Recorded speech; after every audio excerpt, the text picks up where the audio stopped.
এই মুহূর্তে বাংলা শস্য বীমা তথা ফসলের ক্ষতিপূরণ পাওয়ার জন্য আপনারা যে সকল কৃষকরা নাম নথিভুক্ত করে রেখেছিলেন, অবশেষে কিন্তু আপনাদের জন্য রাজ্যের মুখ্যমন্ত্রী মাননীয় মমতা ব্যানার্জি একটা খুব গুরুত্বপূর্ণ আপডেট দিয়ে দিয়েছেন। কেননা অলরেডি কিন্তু আপনারা যেমনটা জানেন, গত 8ই জানুয়ারি রাজ্যের মুখ্যমন্ত্রী মাননীয় মমতা ব্যানার্জি গোটা রাজ্যের প্রায় 9 লক্ষ কৃষকের ব্যাঙ্ক অ্যাকাউন্টে সর্বমোট 350 কোটি টাকা তিনি ট্রান্সফার করে দিয়েছেন। অর্থাৎ তিনি কিন্তু এই টাকা রিলিজ করে দিয়েছেন কৃষকদের ব্যাঙ্ক অ্যাকাউন্টে। এবার কিন্তু ধাপে ধাপে তথা ধীরে ধীরে কৃষকদের ব্যাঙ্ক অ্যাকাউন্টে এই টাকা ঢুকে যাবে। কেননা আপনারা যেমনটা জানেন, রাজ্যের মুখ্যমন্ত্রী তথা মাননীয় মমতা ব্যানার্জি উনি কিন্তু প্রত্যেক বছরই কৃষকদের যখন ফসলের ক্ষতি হয়ে থাকেন, তখন কিন্তু যে সকল কৃষকরা এই প্রকল্পে নাম নথিভুক্ত করে রাখেন, অর্থাৎ ফসলের বীমা করে রাখেন, তাদের প্রত্যেকের ব্যাঙ্ক অ্যাকাউন্টে কিন্তু বছরে দুটি সিজনে টাকা পাঠিয়ে থাকেন। একটা হচ্ছে খারিফ সিজনের সময়, আর একটা হচ্ছে রবি সিজনের সময়। তো অলরেডি আপনাদের যে সকল উপভোক্তাদের ধানের ক্ষয়ক্ষতি হয়েছে, তাদের প্রত্যেকের ব্যাঙ্ক অ্যাকাউন্টে কিন্তু এই টাকা পাঠিয়ে দিয়েছেন রাজ্যের মুখ্যমন্ত্রী মাননীয় মমতা ব্যানার্জি। ধানের ক্ষয়ক্ষতি হলে কিন্তু আপনাদের ব্যাঙ্ক অ্যাকাউন্টে এই টাকা ঢুকে যাবে।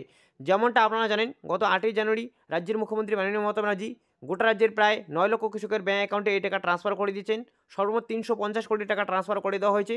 এবার কিন্তু আপনাদের ব্যাঙ্ক অ্যাকাউন্টে ধীরে ধীরে এই টাকা ঢুকে যাবে। এখন কথা হচ্ছে, আমরা দেখতে পাচ্ছি বন্ধুরা, গত 8ই জানুয়ারি উপভোক্তাদের ব্যাঙ্ক অ্যাকাউন্টে রাজ্যের মুখ্যমন্ত্রী মাননীয় মমতা ব্যানার্জি টাকা ট্রান্সফার করলেও এখন অবধি কিন্তু বেশিরভাগ জেলার উপভোক্তাদের ব্যাঙ্ক অ্যাকাউন্টে তথা বেশিরভাগ জেলার কৃষকদের ব্যাঙ্ক অ্যাকাউন্টে এই টাকা ঢুকেনি। তো বন্ধুরা, এতে আপনাদের ঘাবড়ানোর কোনো কিছু নেই। যেমনটা রাজ্যের মুখ্যমন্ত্রী মাননীয় মমতা ব্যানার্জি একটা প্রতিশ্রুতি রেখেছিলেন যে ডিসেম্বরের পর থেকে এই টাকা দেওয়ার প্রসেস শুরু হবে, এবং তার প্রতিশ্রুতি অনুযায়ী আমরা দেখতে পেলাম ডিসেম্বরের পরেই কিন্তু এই টাকা ঢোকার প্রসেস শুরু হয়েছিল। এবং জানুয়ারির প্রথম দিকেই কিন্তু রাজ্যের মুখ্যমন্ত্রী মাননীয় মমতা ব্যানার্জি গোটা রাজ্যের প্রায় 9 লক্ষ কৃষকের ব্যাঙ্ক অ্যাকাউন্টে তিনি 350 কোটি টাকা ট্রান্সফার করে দিয়েছিলেন। এবং এই টাকা পাঠানোর পরেই কিন্তু তিনি বিভিন্ন সোশ্যাল মিডিয়ায় একটি কিন্তু পোস্ট করেছিলেন, বিশেষ করে তার অফিসিয়াল ফেসবুক পেজে একটা পোস্ট করেছিলেন। তার পাশাপাশি তিনি কিন্তু টুইটার অ্যাকাউন্ট তথা এক্স অ্যাকাউন্টে কিন্তু তিনি অফিসিয়ালি একটা পোস্ট করেছিলেন। গোটা রাজ্যের প্রায় 9 লক্ষ কৃষকের ব্যাঙ্ক অ্যাকাউন্টে যে 350 কোটি টাকা ট্রান্সফার করে দেওয়া হলো, এই নিয়ে তিনি কিন্তু একটা অফিসিয়ালি পোস্ট করেছিলেন বিভিন্ন সোশ্যাল মিডিয়ায়। এবং সেখান থেকে আপনারা কিন্তু অনেকেই এই খবরটা পেয়ে আমাকে কিন্তু পার্সোনালি হোয়াটসঅ্যাপ করেছিলেন, বা অনেকেই বিগত ভিডিওগুলোতে কমেন্ট করেছিলেন যে আপনাদের ব্যাঙ্ক অ্যাকাউন্টে এখনও অবধি এই ফসলের ক্ষতিপূরণের টাকা তথা বাংলা শস্য প্রকল্পের টাকা ঢুকেনি।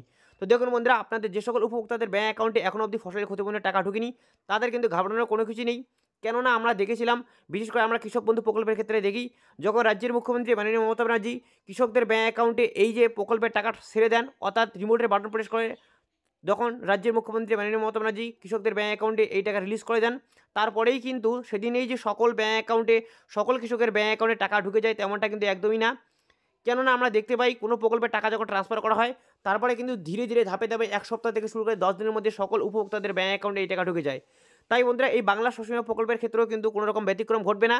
কেননা এই বিষয়ে কিন্তু আমাদের লোকাল কৃষি আধিকারিকগণরা যেটা আপডেট দিচ্ছেন বন্ধুরা, কৃষি অফিস থেকে যেটা জানানো হচ্ছে যে আগামী 1 সপ্তাহ থেকে শুরু করে 10 দিনের মধ্যেই যাদের ব্যাঙ্ক অ্যাকাউন্টে এখনও অবধি টাকা ঢুকেনি, তাদের প্রত্যেকের ব্যাঙ্ক অ্যাকাউন্টে টাকা ঢুকে যাবে, যদি আপনি একজন টাকা পাওয়ার যোগ্য কৃষক হয়ে থাকেন। এক্ষেত্রে যোগ্য কৃষক মানে মাথায় রাখতে হবে, আপনার যদি ফসলের ক্ষতি হয়ে থাকে তবেই কিন্তু আপনার ব্যাঙ্ক অ্যাকাউন্টে টাকা ঢুকবে।